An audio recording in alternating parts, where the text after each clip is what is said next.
السلام عليكم ورحمة الله وبركاته.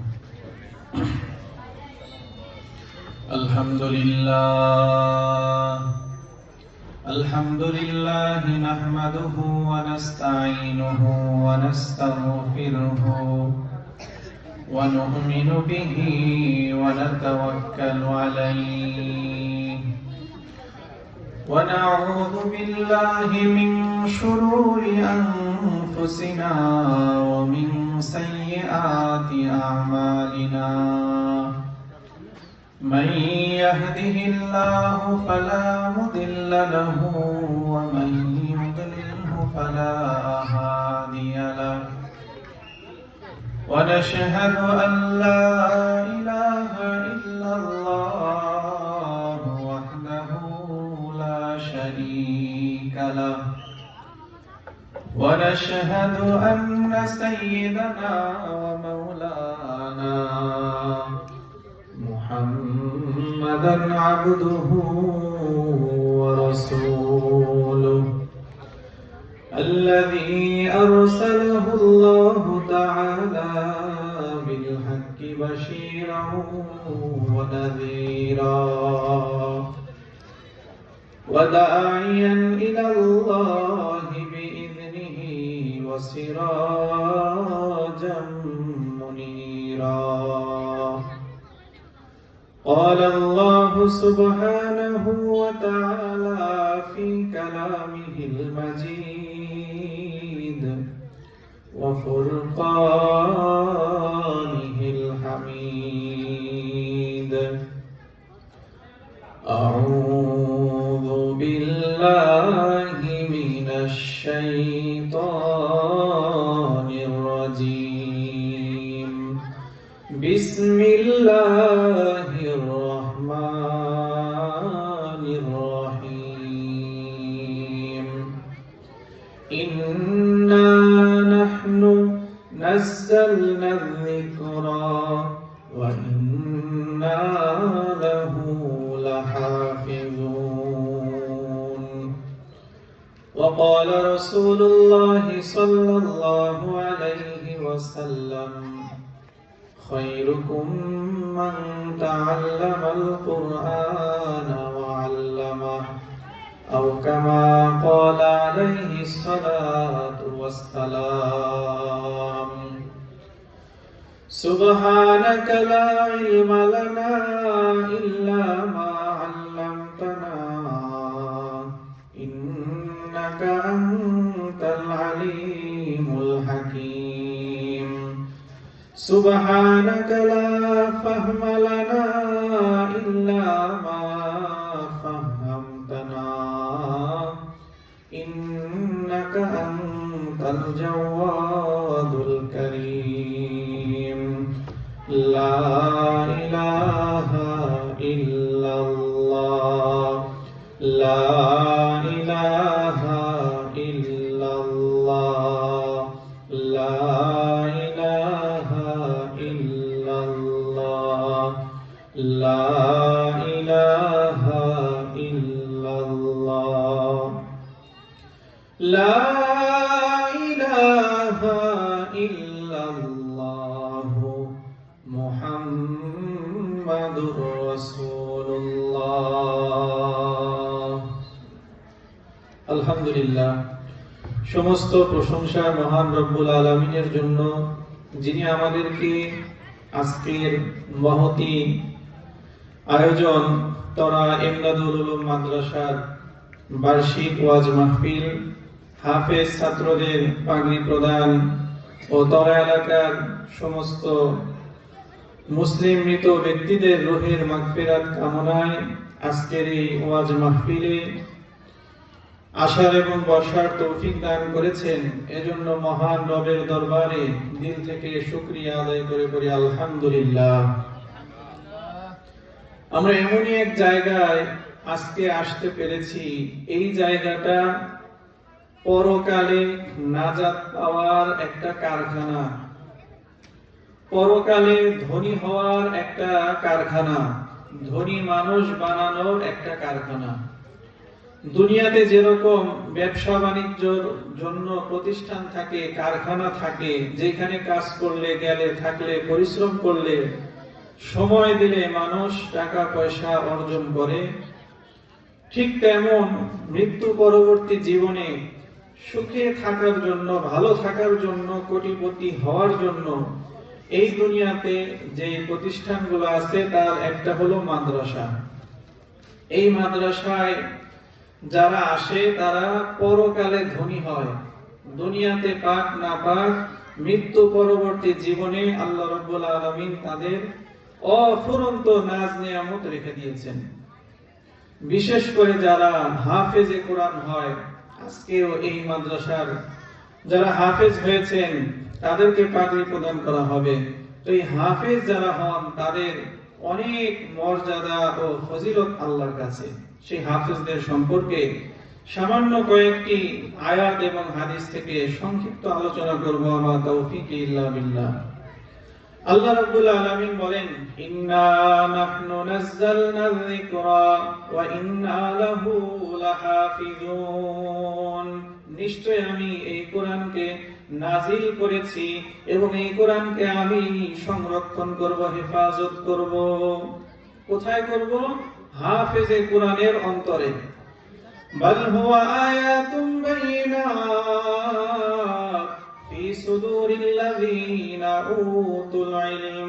আল্লাহ রাব্বুল আলামিন অপর আয়াতে বলেন, এটা হলো সুস্পষ্ট নিদর্শন আয়াতসমূহ ফি সুদুরিল্লাযিনা উতুল ইলম, যাদের অন্তরে ইলম দেওয়া হয়েছে। হাফেজে কোরআনদেরকে তাদের পক্ষে, তাদের হৃদয়ে এই কোরআনকে আল্লাহ তাআলা হেফাজত করবেন। দুনিয়াতে আমরা অনেক বড় লোক, কোটিপতি মানুষদেরকে চিনি। এই পৃথিবীতে বর্তমানে সবচেয়ে ধনী ব্যক্তি হলো ইলন মাস্ক। অনেক টাকা সম্পদ তার, সে সবচেয়ে বড় ধন সম্পদের দিক থেকে। কিন্তু আল্লাহ রাব্বুল আলামিন নবীর হাদিসের মাধ্যমে মানুষকে জানিয়ে দিলেন যে এর চেয়েও ধনী এই দুনিয়াতে আছে। নবীজি বলেন, খায়রুকুম মান তাআল্লামাল কুরআন ওয়া আল্লামা। তোমাদের মধ্যে সবচেয়ে ধনী, সবচেয়ে উত্তম, সবচেয়ে ভালো লোক হলো যে কোরআন শিখে এবং কোরআন শিখায়। এই পৃথিবীতে আল্লাহর নিকটে সবচেয়ে দামি লোক হলো যে কোরআন শিখে এবং শিখায়, অর্থাৎ হাফেজ, হেফজখানার শিক্ষক, হেফজখানার ছাত্র সহ আরো যত মানুষ এই কোরআন শিখবে, শিখাবে, এই কাজ যারা করবে, তারাই এই পৃথিবীতে সবচেয়ে ধনী লোক। নবীজি হাদিসে বলেছেন। শুধু তাই নয়, এই কোরআনের হাফেজরা হলেন আল্লাহর বিশেষ লোক। নবীজি হাদিসে বলেন, আহলুল কোরআন হুম আহলুল্লাহি ওয়া খাসসাতুহু।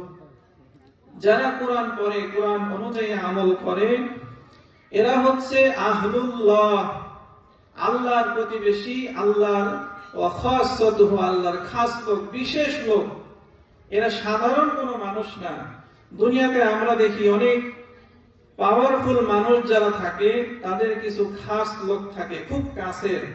তারা পরিচয় দিতেও গর্ববোধ করে যে আমি অমুকের খুব কাছের লোক, অমুক সম্পদশালীর, অমুক ক্ষমতাবানের খুব কাছের লোক, গর্বিত হয়। ঠিক তেমন যারা হাফেজে কোরআন হবে তাদেরও গর্বিত হওয়া উচিত যে আমরা আল্লাহর খাস লোক। আহলুল কোরআন হুম আহলুল্লাহি ওয়া খাসসাতুহু।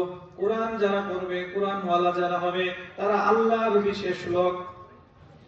এই বিশেষ লোকদেরকে, হাফেজে কোরআনদেরকে আল্লাহ রাব্বুল আলামিন মৃত্যুর পরে বলবেন, ইউকালু লিসাহিবিল কোরআন।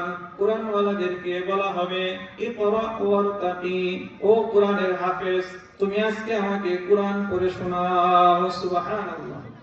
হাফেজে কোরআনকে আল্লাহ বলবেন, কোরআন পড়ে শোনাও। ওয়ারাত্তিল কামা কুনতা তুরাত্তিলু ফিদ দুনিয়া। দুনিয়াতে যেভাবে তুমি কোরআন তেলাওয়াত করতে, দিনে রাতে যখনই সময় পাইতে, সারা দিন তুমি কোরআন তেলাওয়াত করতে, ঠিক তেমন আজকে আমি আল্লাহর সামনে কোরআন তেলাওয়াত করে শোনাও।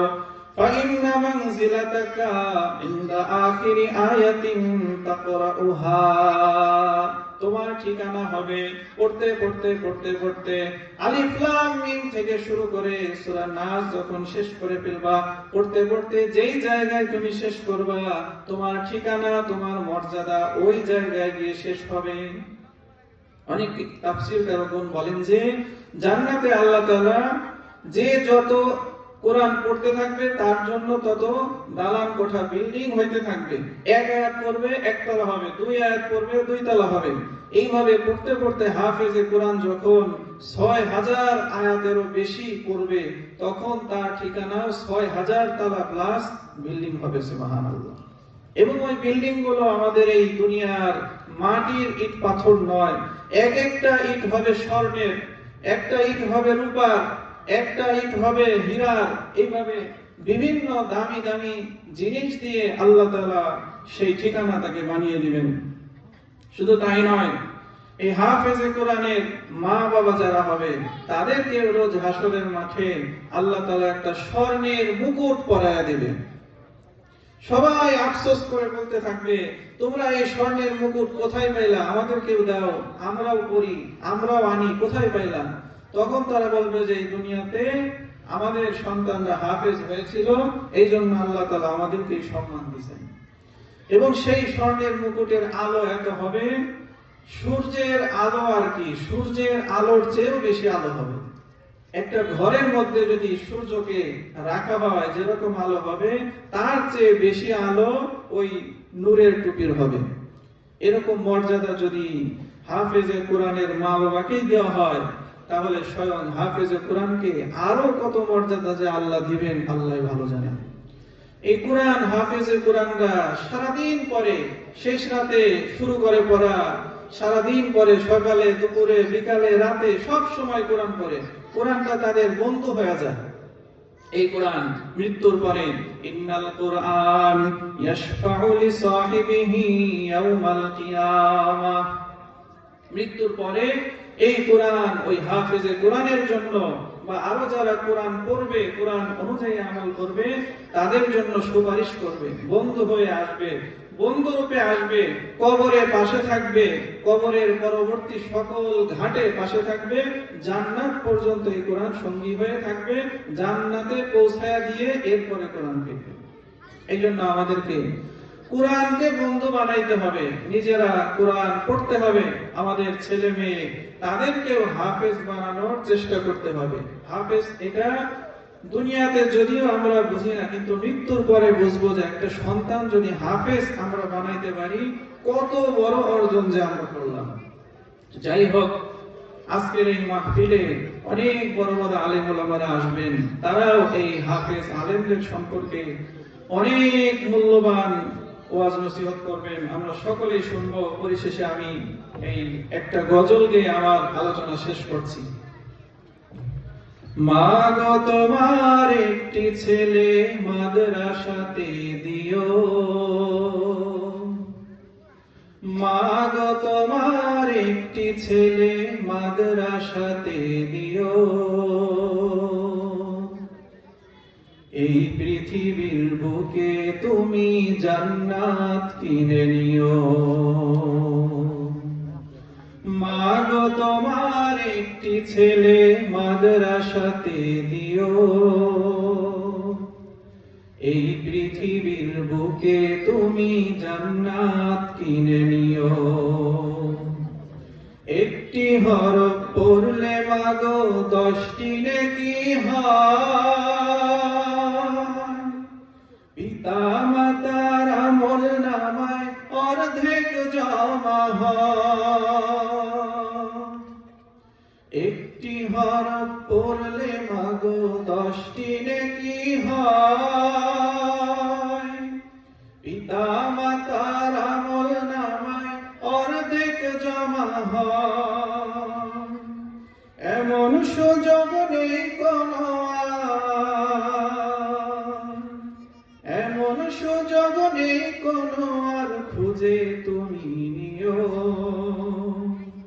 এই পৃথিবীর বুকে তুমি জান্নাত কিনে নিও। রোজ নামাজে দুহাত তুলে চোখের পানি ফেলে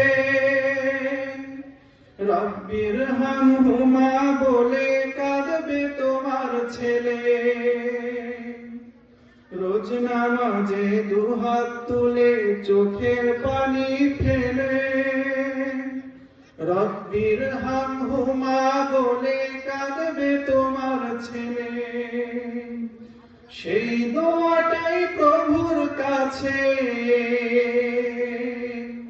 সেই দোয়াটাই প্রভুর কাছে সবচেয়ে বেশি প্রিয়। এই পৃথিবীর বুকে তুমি জান্নাত কিনে নিও। তোমার জানাজাতে ইমাম হবে তোমার ছেলে, মনের কথা প্রভুর কাছে বলবে হৃদয় খুলে। তোমার জানাজাতে ইমাম হবে তোমার ছেলে, প্রভুর কাছে মনের কথা বলবে হৃদয় খুলে। সেই সুযোগটা তোমার বেলা, সেই সুযোগটা তোমার বেলায় হতে তুমি দিও। এই পৃথিবীর বুকে তুমি জান্নাত কিনে নিও। মাগো তোমার একটি ছেলে মাদ্রাসাতে দিও। মাগো তোমার একটি ছেলে মাদ্রাসাতে দিও। এই পৃথিবীর বুকে তুমি